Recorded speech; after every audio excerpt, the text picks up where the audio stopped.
Welcome to the Returning Raven, Clarity Points for Truth, where we look closer at the yoga you don't know, the one with hidden forms, worldview, sorcery, and philosophy that clouds and deceptively influences culture, church, family, and you. I'm Dr. Alana Arguello. It's time to leave the fog, get out of the gray, and into the light. Join me today at the Clarity Point.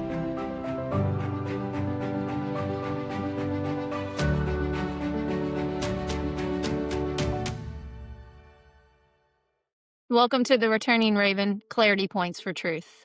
I'm your host, Dr. Alana Arguello. Today we will cover some highlights from Posture, or Chapter 8 of my book, Unearthing Yoga's Ancient Roots, Exposing Sorcery and its Transcultural Reach, available on Amazon. As Christians, we often quote Psalm 139:14 about being fearfully and wonderfully made by the Creator, that we each are unique and designed for a purpose. But in yoga, to think this, that you are unique, is to be in a confused state. Thinking you are a unique creation with a unique identity or soul from anything or anyone else is a delusion. But really not just a sort of wrong or distorted thinking, but really it is an infection, a disease that you are born with. It is an error in thinking within your very being that must be eradicated, purified, wiped clean, because it is a wrong belief that misidentifies the true, authentic you. In other words, your perception of being endowed with the sense that there is a creator that created you is a disease that is sickening you to think you are less than your true self, which is God. And this diseased belief is the very cause of your trouble and suffering. This diseased thinking causes all your troubles and pains in this life. The pure or authentic self has become hidden by constructs of the world and experiences. In other words, how you experience the world in everyday life may seem like reality, but it is an illusion, and these constructs are confusing you further into thinking you are a unique person or part of the world. The process of cessation, or nirodha, sanctifies you in your functioning. It corrects you in matters morally, physically, and mentally, so you can come to the supposed correct knowledge of the self, that you are God. Really though, since all is God, you are all God. In other words, ALL-GOD, all God. A common misunderstanding in yoga, including meditation, is that one is to lose or stop mental faculties, to dismantle the ego into nothing. But this is wrong. The goal of yoga is not to stop thoughts, but to change them. In other words, to stop the wrong thoughts so you can have the right thoughts. The stopping or ceasing is of ignorant, wrong thoughts, mainly those that have you think you are fearfully and wonderfully made, that you are unique, and that there's any real perception of identity, including gender. Yoga, changing your thoughts, is literally a transformation of the mind. The sanctification process is to transform you, to flip you from what you previously had known to be true. It is a purification or cleansing process of your thoughts and your morals. In fact, some philosophies within yoga teach you to literally challenge all traditions and customs, all morality, and do the far opposite, and to work to make right wrong and wrong right. Doesn't God warn us of those that want to make right wrong and wrong right? This flipping of things is to aid the human in challenging the illusion and helping one to realize godhood sooner. This is done individually and collectively. Does our country, the world even, really seem to be flipping things on their head? Exchanging good for bad and bad for good? Think about the people you know that are part of these movements to change good for bad and bad for good.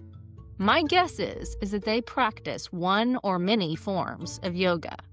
And if you ask, they'll tell you that it is in fact yoga that liberated them to such ways of thinking. Philosophy. Yoga is philosophy, historically and presently impacting culture.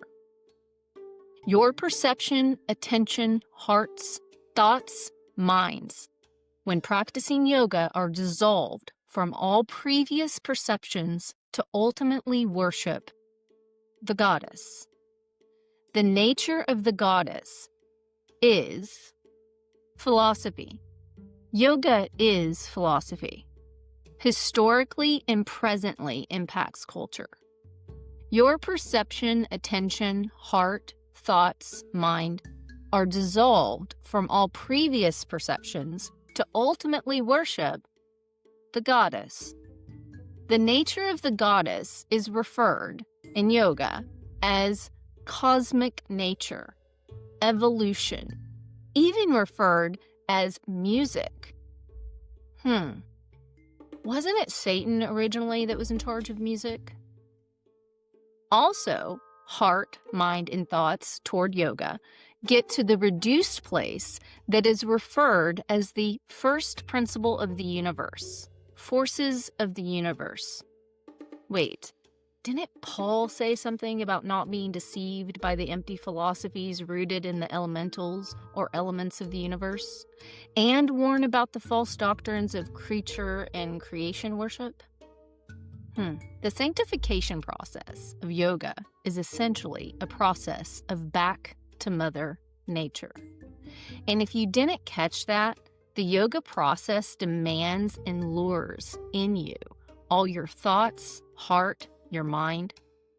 Aren't we Christians supposed to be loving and giving all our heart, mind, and thoughts to God and to the obedience of Jesus Christ? But part of yoga is called to specifically demand, request, and insist that your heart, mind, and thoughts and soul be given to it. In other words, there is this specific doctrine of yoga that is asking of you the very thing that God says you must give to Him. So yoga wants your soul, your heart, your mind, and thoughts, so it can carry you back to the goddess, to Mother Nature. You see, yoga's creation story is that in the beginning, the world was created because the Supreme Spirit and the feminine principle of matter had initially been merged and had a desire to create. So the Supreme Spirit divided itself into male and female, the first two yoga indras, or translated kings among sages. In other words, these creations you see around you, including yourself, are just wrongly perceived parts, all sourced from the one God.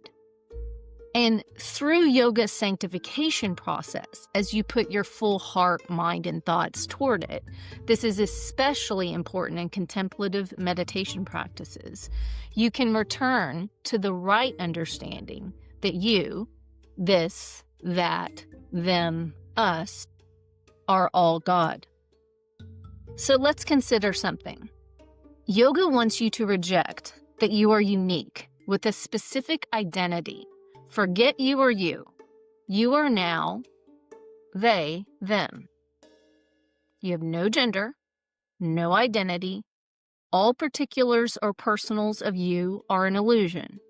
All is just God. All is all God. All-God. And a particular philosophy within yoga, which we will study later, that took stronger roots in popular America a little less than a century ago, is to flip all morality on its head, to exchange good for evil and evil for good. And yoga in this process gets you back to the goddess, back to Mother Nature. Doesn't the secular, non-believing world seem to be moving more and more toward Mother Earth goddess worship? Do they also seem to be transitioning toward gender neutral, or at least an acceptance that trans neutral is a fair and right belief or way of being or way of thinking of oneself? And what do you think most, if not all of them, practice?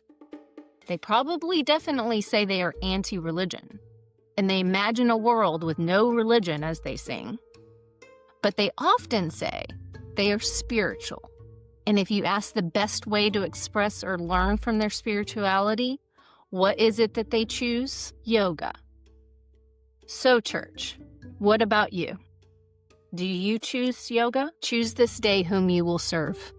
Let's get the pagan worship out and worship in truth. I'm Dr. Alana Arguello. Thank you for joining me today.